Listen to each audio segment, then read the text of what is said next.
A taboo. So this is part two of the video that I did on I Do Drugs. And if you recall in the first video, if you haven't seen the first video, go check it out, where a white woman made an accusation that I was under the influence. And she didn't have really any evidence.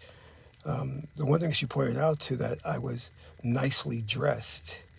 And she kept referring to that and asked me if I had gone out partying the night before, and I was like, no, I didn't, And I'm thinking to myself, well, can't a brother dress nice, So anyway, investigation was done, and they sided with me.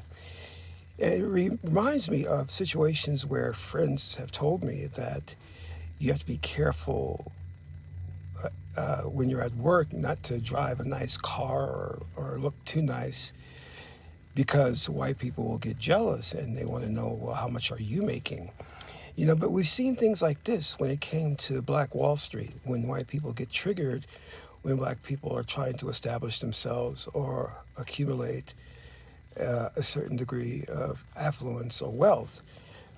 They tend to get really upset. And this is historically documented. I'm not, just jumping to conclusions here.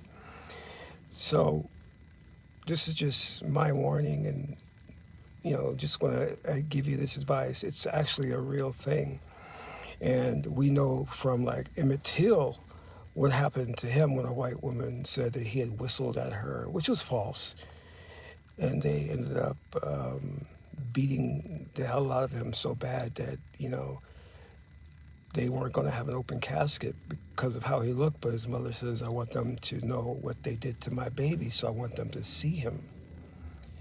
So unfortunately, we live in a world where some black people have to be very careful in how they present themselves and what they say, because it could be taken out of context. And we also live in a world where some white people are jealous and spiteful and will make a false accusation on you at the drop of a dime. So keep that in mind, because I got out of this situation luckily, but that doesn't mean that. And I'll be honest with you, I've dealt with a lot more situations like this and false accusations. This isn't the first time. So for you, again, just I want you to be cautious and remember, you are God man, God woman, and whatever the situation is, you can rely on that power within you.